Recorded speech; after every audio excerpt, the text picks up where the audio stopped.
Una sa ating mga balita, ni Pangulo Aquino ang bagong pamunuan ng Philippine Navy na palakasin pa ang kakayahan sa mga hamon sa seguridad ng bansa.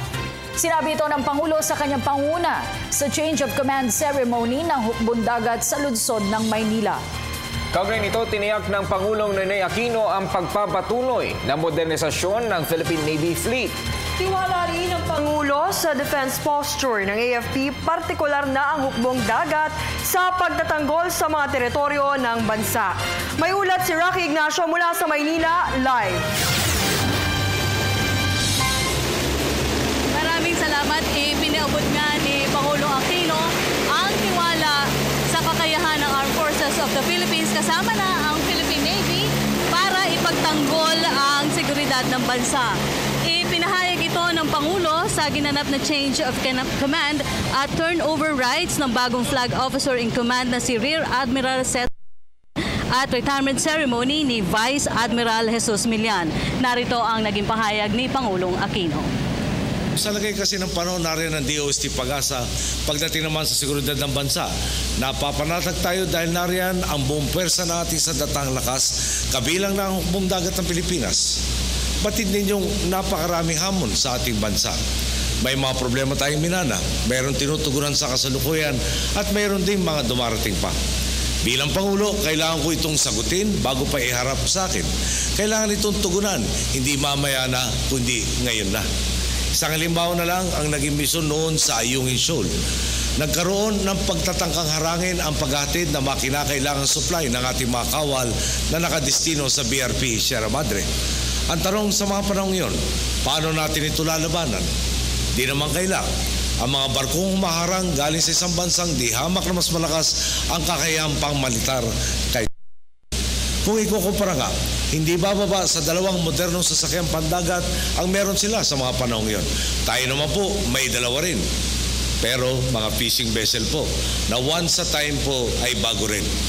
Kumbaga sa boxing, parang pinagtapat ang isang heavyweight sa isang bantamweight.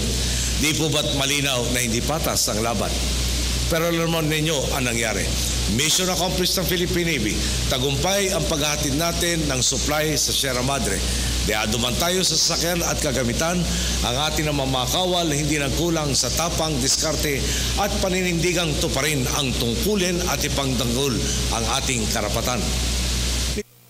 Sa kanyang mensahe, natasan ng Pangulo si Takad na tiyakin na ipagpapatuloy ang modernisasyon at pagpapabuti pa ng sistema sa Navy. Si Takad ang ika-35 Flag Officer in Command at nagtapos sa Philippine Military Academy Sandigan Class of 1982. Muli, narito si Pangulo. Napili nating hahalili bilang Flag Officer in Command ng Philippine Navy si Rear Admiral Cesar Takad. Rear Admiral Takad, gaya ng mga nauna sa iyo, hindi rin kita personal na nakilala o nakakasama. Ang balita lang sa akin, ikaw daw ang pinaghalong George Clooney at Albert Einstein sa serbisyo.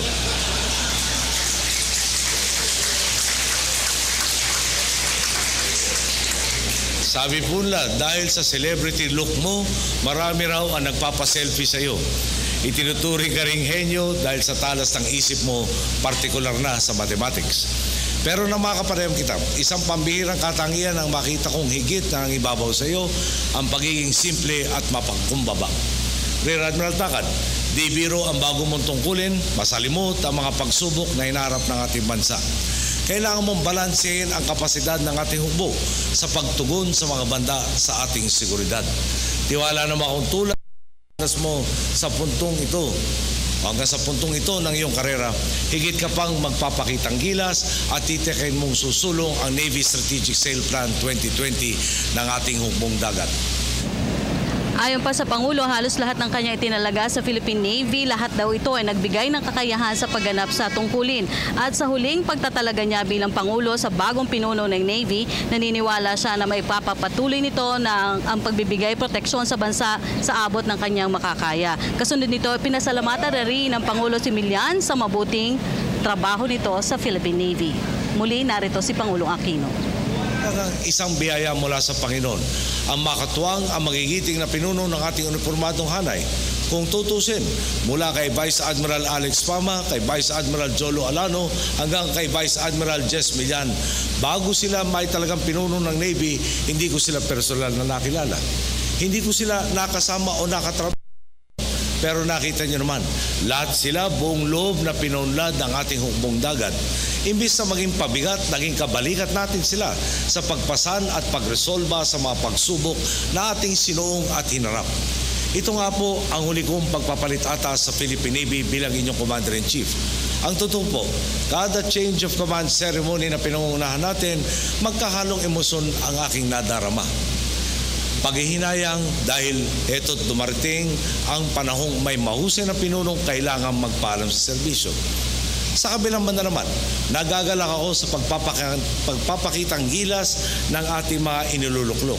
Sa pagbaba nila sa pwesto, hindi sila nakatungo. Bagkus, taas noon nilang masasabing ginawa nila ng mahusay at marangal ang trabaho. Kasabay ng change at retirement ceremonies ang pagpapakita sa Pangulo ng dalawang bagong landing craft heavy transport vessel na ginagamit transport ng troops at pagsasagawa ng humanitarian mission at ang dalawang Augusta Westland 109E armed helicopters. Ang dalawang vessels ay tatawaging Republika ng Pilipinas o BRP Ivatan 298 na pamumunuan ni Commander Joselito de Guzman at BRP Batak 299 na pamumunuan naman ni Lieutenant Ariel Constantino. Ang Ivatan at Batak ay isa po itong pagkilala sa ethnic group sa Palawan at Batanes. Ang pagdating po ng LCH ay inaasahang tutulong sa pagtransport ng Philippine Navy personnel, equipment at tulong o humanitarian assistance at disaster relief operations. At yan po ang ating pag-uulat mula dito sa headquarters ng Philippine Navy sa Rojas Boulevard. Ako po si Rocky Ignacio para sa Telebisyon ng Bayan. Salamat, Rocky.